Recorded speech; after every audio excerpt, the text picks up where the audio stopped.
सुप्रभात। और आज हम लोग पढ़ेंगे पार्ट 2 यूनाइटेड नेशंस। पार्ट 1 में हम लोगों ने पढ़ा कि उसके कौन कौन से पार्ट कब कब डेवलप किए गए, और आज हम लोग जानेंगे उसके ऑर्गन्स के बारे में, अंग के बारे में। अगर अभी तक आप लोगों ने सक्राइब नहीं किया है तो मत कीजिएगा, क्योंकि सक्राइब करने से आप पढ़ सकते हैं। ठीक है, चलिए शुरू करें। तो इसके 6 बॉडी हैं, 6 अंग हैं, 6 ऑर्गन्स हैं। एक है महासभा, दूसरा है सुरक्षा परिषद, तीसरा है आर्थिक और सामाजिक परिषद, अंतर्राष्ट्रीय न्यायालय, चौथा है अंतर्राष्ट्रीय न्यायालय, सचिवालय, पांचवा है सबसे महत्वपूर्ण अंग जहाँ पे हजारों स्टाफ वर्क करते हैं, वो है सेक्रेटरीट, सचिवालय। और छठा है जो शुरू होने के बाद बंद हो गया, जिसको बोलते हैं न्यासिता परिषद, ट्रस्टी काउंसिल। तो एक एक को हम लोग थोड़ा सा प्यार से धीरे धीरे समझने का प्रयास करें। महासभा का पहला सत्र हुआ था 1946 में। तो एक्चुअली क्या है कि महासभा में जैसे हमारे यहाँ पार्लियामेंट होता है ना, वैसे ही महासभा जो है यूएन का पार्लियामेंट। वहां पे 3 टाइप के सेशन ऑर्गेनाइज किए जाते हैं। एक सेशन होता है जो जनरल सेशन होता है, सामान्य सत्र होता है। वो प्रतिवर्ष सितंबर महीने में आयोजित किया जाता है, हर साल। दूसरा सेशन होता है स्पेशल सेशन, यानी किसी विशेष मुद्दे पर चर्चा के लिए। तो ये एक हो गया। तो स्पेशल सेशन के लिए क्या है कि बुलाया जाएगा, वो किसी कोई टाइम बुलाया जाता है। और एक होता है इमरजेंसी स्पेशल सेशन। दुनिया में कुछ ऐसी वैश्विक आपदा आ गई जिसके चलते इमरजेंसी डिसीजन लेना है, तो वो मीटिंग बुलाया जाएगा। और इस सेशन में 24 घंटे के अंदर उन्हें किया जा सकता है इमरजेंसी वाला। तो 3 प्रकार का सत्र चलता है। जैसे हमारे लोकसभा विधानसभा में सत्र 3 प्रकार के चलते हैं: शीतकालीन सत्र, गर्मी वाला सत्र, ग्रीष्म सत्र और बरसात वाला सत्र। 3 होता है। वहां भी 3 है, लेकिन फर्क ये है कि वहां पे जनरल सेशन है, स्पेशल सेशन है और इमरजेंसी स्पेशल सेशन। महासभा में यूएन से जुड़े हुए सभी लोग मेंबर होते हैं, यानी कि 193 देश है तो 193 देश मेंबर हो। सभी देश को वोट देने का एक वोट का अधिकार है। वन नेशन वन वोट, यानी कि किसी भी चीज पे डिस्कस हो रहा है तो एक वोट ही कोई देश दे सकता है। अब बोले कि भाई एक देश है तो एक ही देगा, तो ये इसलिए प्रोविजन किया गया है कि एक देश अपने देश से 5 डेलीगेट अपॉइंट कर सकता है। तो डेलीगेट 5 हो सकता है, एक देश से 5 डेलीगेट महासभा में बैठ सकते हैं, लेकिन वोट कंट्री का होगा, डेलीगेट का नहीं होगा। यानी कि 5 में से जिसको दिलाना है वो जो लीड कर रहा है वो वोट। तो ये होगा महासभा। कौन कंफ्यूजन इसमें नहीं। अब आते हैं कि महासभा की समितियां भी होती हैं, 6 समितियां होती हैं। पहला समिति है निरस्त्रीकरण और अंतर्राष्ट्रीय सुरक्षा के लिए बनाई गई। दूसरी समिति है आर्थिक और वित्तीय मामलों के लिए बनाई गई। तीसरी समिति है जो सामाजिक, मानवीय और सांस्कृतिक मामलों के लिए बनाई गई। चौथी समिति है विशेष राजनीतिक और उपनिवेशवादी समाप्ति के लिए बनाई गई। पांचवी समिति प्रशासनिक बजट को लेकर बनाया गया। और छठा जो है वो लीगल कमेटी है, यानी कि कानूनी समिति है, विधिक समिति। ये 6 समिति बजट है जी, प्रशासनिक बजट। तो 6 समितियां होंगी। तो महासभा की कितनी समितियां हैं? अब आप 12th में जब पढ़े होंगे तो आपको ये नहीं बताया गया हो, लेकिन जब आप सीयूटी या बड़े एग्जाम में जाकर पूछ जाएगा महासभा की कितनी समितियां हैं, बस दिमाग ऊपर नीचे होने लगेगा। तो डीप एनालिसिस में यही चीजें, यहाँ पे चर्चा का मंच है, यहाँ पे डिस्कशन होता है। तो चर्चा किस बात पे होगी? तो चर्चा होगी शांति पे, सुरक्षा पे, ग्लोबल वार्मिंग आज सबसे बड़ा मुद्दा है, जलवायु परिवर्तन पे, और मानवाधिकार पे, ह्यूमन राइट्स पे। इन टॉपिक पे वहां डिस्कस होता है। अब वहां भोजपुरी गाना अच्छा बज रहा है खराब बज रहा है, इस पर डिस्कशन थोड़ी होगा। जैसे आप कुछ फेस्टिवल खत्म हो जाने के बाद भी चर्चा ये हो रहा है कि किसका डीजे बढ़िया था। जितने नकारे हैं उनको ये नहीं पता है कि फ्यूचर क्या है, बस उनको ये चर्चा करना है कि डीजे किसका बढ़िया था। कुछ दिन यही चलेगा, किसका डीजे खराब था, जिससे कोई फर्क नहीं पड़ना है। पूजा पाठ खत्म हुआ, जुलूस खत्म हुआ, डीजे अपने अपने घर चला गया, लेकिन चर्चाएं भी चलेगी। तो वहाँ पे यूएन यूनाइटेड नेशंस में जहाँ पढ़े लिखे लोग होते हैं वहाँ इस टाइप की चर्चा नहीं होती, क्योंकि उनके पास इस टाइप का चीज वर्क पीरियड टाइम ही नहीं। यहाँ तो अगर गलती से आप सोशल मीडिया पे या कोई बंदा कुछ लिख दे तो यहाँ के लोग इतने निकम्मे हैं कि उस पर दिन भर कमेंट करते हैं। सो गोर्जियस अंग्रेजी में लिखता है सब, उसे पूछ दो कि गोर्जियस का हिंदी क्या होता है, उसको नहीं पता है। कभी कभी तो उसमें गॉर्जियस में बी लगा देता है, गोबरजियस हो जाता है। मतलब हम सोचे कि मैंने गोबर जैसा, तो हम होकर लिख दिए, तो हमको बोले कि सर आप हमको गोबर बोलिएगा, हम भी पढ़वे नहीं करते तो गोबर ना बोलेंगे। खैर, उसके बाद बजट, तो यूनाइटेड नेशन का जो बजट होता है वो यही अप्रूव होता है, यही बनता है। जैसे हमारा बजट कहाँ आता है, लोकसभा में आता है, विधानसभा में आता है, तो पूरे वैश्विक बजट होता है यहाँ पे आता है, महासभा। उसके बाद चुनाव, तो महासभा के सदस्यों का चुनाव करता है। ये किसका चुनाव करता है, तो सुरक्षा परिषद के जो टेम्पररी मेंबर होते हैं और 28 सदस्य होते हैं उनका चुनाव करता है।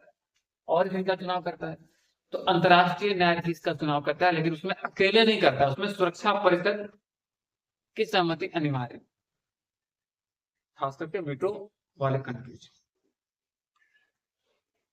सिफारिश क्या करेगा, तो महासभा किसी चीज को सिफारिश करता है लेकिन वो कानून नहीं है, नॉन बाइंडिंग होता है।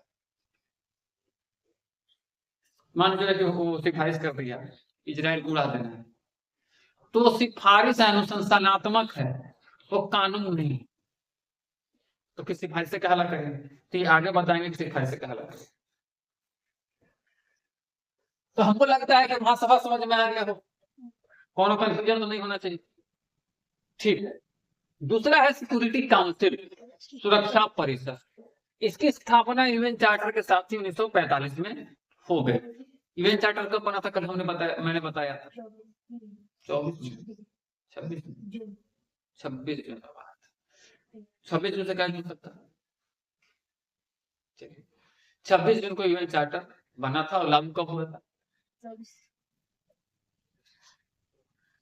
तो सुरक्षा परिषद में टोटल जो मेंबर होते हैं वो होते हैं 15 में 10 टेम्पररी होता है और 5 गो परमानेंट होता है।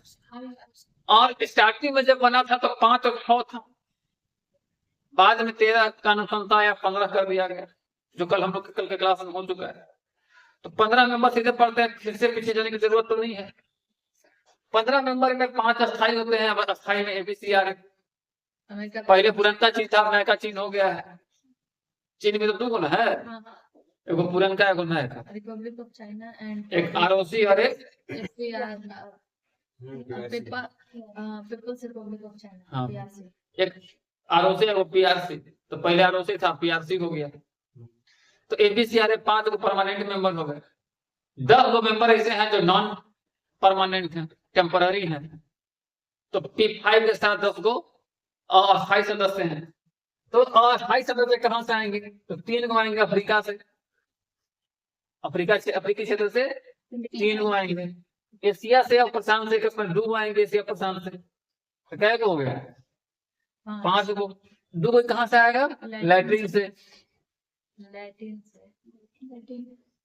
तो लैटिन अमेरिका से 2 गो आएगा, लैटिन अमेरिका से 2 गो आएगा, क्या हो गया 7 गो। पाकिस्तान से 2 गो आएगा 9 गो, आएगा पूर्वी यूरोप से आएगा 10 गो,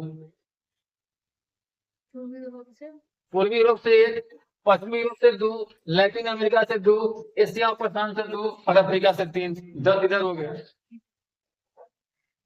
किसी भी निर्णय लेने के लिए कम से कम 9 वोट की आवश्यकता होगी, और 9 वोट में 5 वोट वीटो वाला कंपलसरी है, उसमें से 1 वोट नहीं हुआ तो निर्णय अमान्य हो जाएगा।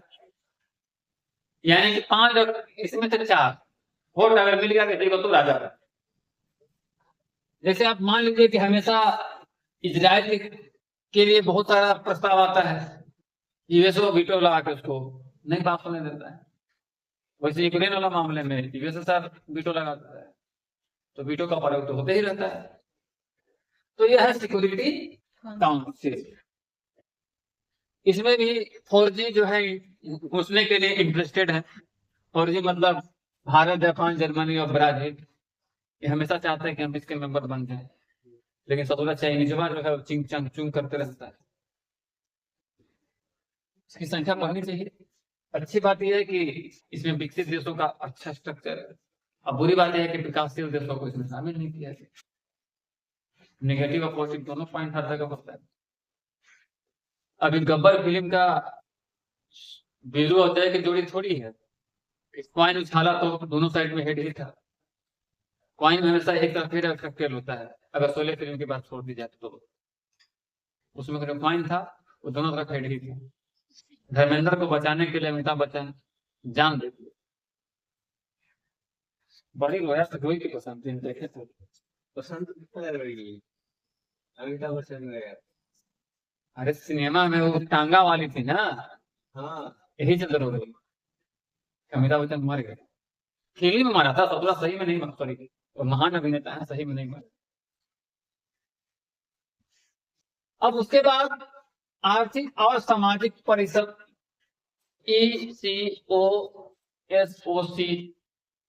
इसमें टोटल मेंबर होते हैं 54। और वहां पे हर 3 साल में चुनाव होता है, तो हर 3 साल में 18 नंबर का चुनाव होगा। 18 3 54, यानी कि राज्यसभा की तरह हम कभी नहीं होगा। ठीक है। और वो इकोनॉमिकल और सोशल वेलफेयर की बात करता है, उसके लिए काम करता है। उसके बाद चौथा है ICJ, अंतर्राष्ट्रीय न्यायालय, जिसकी राजधानी है या हेडक्वार्टर है पीस पैलेस। अंतर्राष्ट्रीय न्यायालय का हेडक्वार्टर कहाँ है? Piece palace.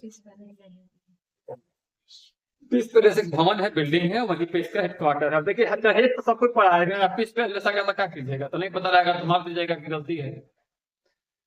तो अंतर्राष्ट्रीय न्यायालय का मुख्यालय है पीस पैलेस दहेज। इसको वर्ल्ड कोर्ट भी कहा जाता है।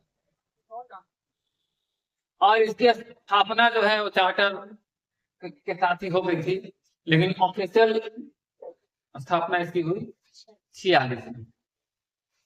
इसमें 15 जज होते हैं, 15 न्यायाधीश होते हैं। और उनका कार्यकाल कितना होता है? 9 साल। 9 साल का होता है। और हर 3 साल में 5 जज चुने जाते हैं। हर 3 साल में 5 जज चुने जाते हैं। और किसी भी देश से, एक देश से 2 जज नहीं है, यानी किसी भी देश से एक ही जज हो सकते। हालांकि वो एक टर्म से तो ज्यादा रह सकते हैं, 2 टर्म 3 टर्म रह सकते हैं, लेकिन एक देश से एक ही न्यायाधीश होगा और अपने क्षेत्र का सर्वोच्च स्कॉलर होना चाहिए, पढ़ा लिखा होना चाहिए, डिपार्टमेंट का बहुत अच्छा जानकार होना चाहिए। भारत में बहुत सारे जज बने हैं। भारत ने तो शुरुआत में झंडा गाड़ दिया 1952 में, जब सबसे पहले बेनिगल नरसिंह राव अंतर्राष्ट्रीय न्यायालय के न्यायाधीश। तो भारत की तरफ से पहला अंतर्राष्ट्रीय न्यायाधीश कौन था? बेनिगल नरसिंह राव। बेनिगल नरसिंह राव। उसके बाद दोबारा में ये अपॉर्चुनिटी मिलता है नागेंद्र सिंह जी को, जो 73 से लेकर 88 तक रहे, लगभग 15 साल रहे, यानी कि 3-3 साल का चुनाव होता है, तो 5 टर्म रह गए। कार्यकाल कितने वर्ष का रहता है? 9 वर्ष का रहता है, तो 5 टर्म कहां से रह गए? 2 टर्म। उसके बाद तीसरे जो है रघुनंदन स्वरूप पाठक जी थे, जो 89 से 91 तक अल्प समय के लिए रहे। और वर्तमान में भी अंतर्राष्ट्रीय न्यायालय में हमारे एक न्यायाधीश मौजूद हैं, जो 2012 से वर्किंग है, 26 से हुआ है। उनका नाम है दलवीर भंडारी।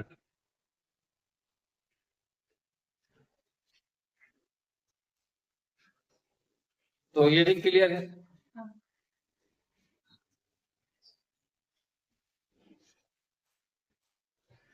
सिक्योरिटी काउंसिल का एक लाइन हम बताना भूल गए थे। सिक्योरिटी काउंसिल ने एक नियम पारित किया है, यूनिटी फॉर पीस रेजोल्यूशन 1950। तो इसमें सुरक्षा परिषद को कुछ अधिकार दिए गए हैं और किसके लिए काम कर सकता है। एक्चुअली महासभा अनुशंसा करता है ना, सुरक्षा परिषद करता है। सुरक्षा परिषद का एक सोमवार को तो यहाँ पे ऑफिशियल अनाउंसमेंट हो जाता है या ऑर्डर हो जाता है। ऑर्डर देने का अधिकार सुरक्षा परिषद को है, महासभा को नहीं है। और वोटिंग सिस्टम भी यहाँ पे दो टाइप होता है, एक सिंपल मेजोरिटी होता है साधारण मत, और एक होता है टू थर्ड मेजोरिटी, यानी कि विशेष परिस्थिति में 2/3 बहुमत कर सकता एससी मेजोरिटी सिक्योरिटी काउंसिल। उसके बाद अंतर्राष्ट्रीय न्यायालय का कुछ आप नहीं है। नहीं। सेक्रेटरीट की बात की जाए तो ये एक मुख्यतः ऑफिस है जहाँ प्रशासनिक गतिविधियां होती हैं। यहाँ पे हजारों वर्कर्स काम करते हैं। यहाँ पे हर चीजों का डाटा मिलेगा। ट्रस्टेड काउंसिल है जिसको कि विशेष करके बनाया गया था कि जो उपनिवेशिक देश हैं उनको आजाद करें। ठीक है, तो उनको आजाद कराने के लिए बनाया गया। तो बनाया कब गया? 1945 में। किस वर्ष को अफ्रीका ईयर कहा जाता है? 1970 को नहीं 1960 को 1960 को अफ्रीका ईयर कहा जाता है। क्यों? बिकॉज उस टाइम 17 देश जो थे वो स्वतंत्र हुए थे। 17 देश स्वतंत्र हो गए थे अफ्रीका के। तो मान के चले कि ट्रस्टिंग काउंसिल का काम तो वहां से धीरे कम हो गया था, लेकिन इसका काम खत्म नहीं हुआ था। काम खत्म होता है पूर्वी फिलीपींस का एक छोटा सा द्वीप है जो प्रशांत महासागर के आसपास पड़ता है, नाम है पलाऊ। ये उपनिवेश था अमेरिका का। तो जब वहां से ये आजाद हो गया तब जाके ट्रस्टिंग काउंसिल का काम खत्म हो गया। ये भी क्लियर हो गया। इसके कुछ स्पेशल एजेंसीज भी हैं। उसमें है यूनेस्को जो वर्ल्ड हेरिटेज और वैश्विक धरोहरों को संजोने, सजाने और बचाने का काम करता है। आपका ताजमहल को भी वो अडॉप्ट किया है। हाँ। ये साउथ में कौन सा है? साउथ में कौन सा है? साउथ में गुफा एक तो था ना। हाँ, अजंता एलोरा की गुफा, अजंता गुफा। ये तो महाराष्ट्र। हाँ, तो खैर एलोरा का गुफा महाराष्ट्र में है, तो साउथ में तो नहीं निकला। तो खैर जो भी अंतर्राष्ट्रीय धरोहर है, हेरिटेज है, वर्ल्ड हेरिटेज है, उनको सजाने सजाने का काम करता है फाउंडेशन 1945 और headquarter Paris, France. WHO world health organisation, इसमें 194 मेंबर है, एक मेंबर 500 से ज्यादा है। और इसकी स्थापना 1948 में थी और ये स्वास्थ्य पे काम करता है। जैसे कोविड आया था तो एक्टिव हो गया था। पोलियो हो जाए, मलेरिया हो जाए, फलेरिया हो जाए, लवेरिया हो जाए, बहुत सारी बीमारी होती हैं। जैसे लवेरिया का बीमारी हो गया तो कुछ लोगों में तब तो कोई दिक्कत नहीं है, लेकिन अगर तेजी से फैलने लगे, स्प्रेड करने लगे, तब तो फिर दिक्कत होगा। तो स्प्रेडेबल जो भी बीमारियां हैं आपको संभालने के लिए, नियंत्रण करने के लिए ये antibiotic, dose, injection, vaccine, drop, ये सब को जनरेट करता है, गरीब देशों को मुहैया कराता है। जैसे भारत में वैक्सीन बना तो भारत दूसरे देशों को भी प्रोवाइड कराया था। तो लोग बोले भी कि भारत में पूरी नहीं रहा, बाहर लोग क्या करें। तो मानवता भी है ना, हरे अधर भी खाएंगे, पड़ोसी को भी एक टुकड़ा दे देंगे। भारत में तो सबको लगा था स्टार्टिंग में ही भारत पड़ोसियों को प्रोवाइड कराया था। तो कहने का मतलब है कि पोलियो का ड्रॉप आप लोग को बचपन में मिला होगा। पहले इंडिया में बहुत सारी बीमारियां होती थी, प्लेग होती थी, बहुत सारी चीजें होती थी। तो खैर उन सब का नियंत्रण करने के लिए विश्व स्वास्थ्य संगठन की स्थापना की गई। उसके बाद इंटरनेशनल मॉनेटरी फंड है, अंतर्राष्ट्रीय मुद्रा कोष। तो 1944 में एक अनुबंध हुआ था, एग्रीमेंट हुआ था, जिसको हम लोग बोलते हैं ब्रेटन वुड्स कॉन्फ्रेंस। इसको जरूर याद रखिएगा, इसी से दो संगठन निकला था, विश्व बैंक और एक तो IMF। इसको जरूर याद रखिएगा। तो कब हुआ था? 1944। इसका मुख्यालय जो है 1945 में वाशिंगटन DC, और वहीं से काम शुरू हुआ। वाशिंगटन DC अमेरिका में है। और इसको बनाया था लैंडर ऑफ लास्ट रिसोर्स। कोई भी देश की स्थिति बहुत खराब हो जाएगी तो उसका अंतिम स्थान यही लैंडर ऑफ लास्ट रिसोर्स को बोला जाता है। आपसे पूछेगा कि लैंडर ऑफ लास्ट रिसोर्स किसे कहते हैं? ऑप्शन 5 को दे देगा। IMF को करते हैं। इसने 5 करेंसी को मान्यता दे रखी है अपने यहाँ, डॉलर, यूरो, युआन, येन और पाउंड। तो डॉलर जो है अमेरिका का है, यूरो जो है यूरोपीय संघ का है, युआन जो है चाइनीज है, जापान का येन है, जापानीज जो है येन है, और पाउंड पाउंड जो है वो ब्रिटिश है।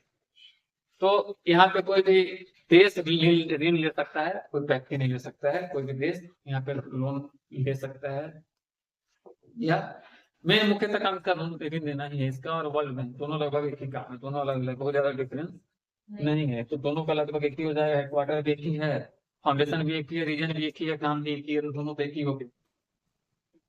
उसके बाद एक है ILO। तो ILO की स्थापना हुई थी 1919 में। इसका हेडक्वार्टर था जेनेवा। तो ट्रीटी ऑफ वर्साइल्स के तहत, वर्साइल्स संधि के तहत ये स्थापना हुई थी, और इसका फुल फॉर्म होता है इंटरनेशनल लेबर ऑर्गेनाइजेशन, अंतर्राष्ट्रीय मजदूर संगठन। तो ये मजदूरों से प्यार करने की बात करता है, मजदूरों से भी प्यार करो, उनके हक की बात करो, उनके हितों की बात करो, उनकी सुरक्षा की बात करो। और बाद में ये यूनाइटेड नेशन ने 1946 में इसको अडॉप्ट कर लिया। यूनाइटेड नेशन के फाउंडेशन से पहले ही बन गया था। इंटरनेशनल लेबर ऑर्गेनाइजेशन जो है, अंतर्राष्ट्रीय श्रमिक संगठन जो है, ये संयुक्त राष्ट्र संघ की स्थापना से पहले ही बन चुका है, लेकिन ये जो है क्या बोलते हैं, यूएन इसको 1946 में अडॉप्ट कर लिया, और इसमें लगभग 187 देश हैं, और मजदूरों के लिए काम करने के लिए इसको नोबेल भी मिला है। अगर बात करें विश्व बैंक की, तो मैंने अभी तुरंत बताया कि इंटरनेशनल मॉनेटरी फंड IMF की तरह वो भी काम करता है। बस फर्क ये है कि उसके 5 संरचनाओं में, स्ट्रक्चर में 5 डिपार्टमेंट बने हुए हैं। मैं उम्मीद करूंगा कि आप लोग कमेंट करके जरूर बताइएगा, करते नहीं है खास करके नंदिनी और प्रियांशु जी का नहीं आता है कमेंट करके जरूर बताइएगा कि क्या फुल फॉर्म से IBRD, IDA, IFC, IFGA और ICSID, ये स्ट्रक्चर के पार्ट है। विश्व बैंक 5 भाग, IFC के बाद क्या है? ICSID, नहीं, IFC के बाद MITA, आप बोले IFG, IFC, MITA, ये 5 संरचना है विश्व बैंक की। इसके फुल फॉर्म आप लोग जरूर बताइए। उसके बाद फूड एंड एग्रीकल्चर ऑर्गेनाइजेशन है, ये खाद्य के क्षेत्र में काम करता है, फूड के सेफ्टी, सुरक्षा, सिक्योरिटी, उसकी जांच पड़ताल, इन सब का जांच करने के लिए टीम बनाई गई है। यूनिसेफ बच्चों के लिए काम करता है, चाइल्ड के लिए। तो FAO का हेडक्वार्टर है रोम, और फाउंडेशन 1945। यूनिसेफ चाइल्ड वेलफेयर के लिए काम करती है, 1946 न्यूयॉर्क हेडक्वार्टर है, और बच्चों के लिए काम करने के लिए इसको भी नोबेल 1965 में मिला है। तो इन्हें से नोबेल का मिला 1965, और ILO को 1969। अब आते हैं कुछ यूनाइटेड नेशंस के जो जनरल सेक्रेटरी हैं, उनके नाम मैं बता दूं, उनका कार्यकाल बता दूं। तो सबसे पहले जनरल सेक्रेटरी थे टाइगर लिली, जो कि 46 से लेकर 72 रहे थे, और वो नॉर्वे के रहने वाले थे। दूसरे थे पैर हैमरफेल्ड, स्वीडन के, 53 से 61। यूथ हंट म्यांमार के रहने वाले थे, 61 से 71। फिर कर्ट वेडन थे ऑस्ट्रिया के, 72 से 81। फिर जेवियर क्यूलर थे, पेरू के रहने वाले, 82 से 71 के हैं। बर्टिस बटर्स खाली के रहने वाले थे, और ये 92 से 96 रहे हैं। कॉफी अन्नान घाना के 97 से 2006, और बान की दक्षिण कोरिया के 7 से 16, और एंटोनियो गुटेरेस जो है वर्तमान में है 2017 से एज ए वर्किंग है। आपको ये बताना है कि इसमें से किस जनरल सेक्रेटरी को, जिस महासचिव की मृत्यु हवाई दुर्घटना में हो गई। मिलते हैं अगली क्लास में इसी के अगले पार्ट के साथ।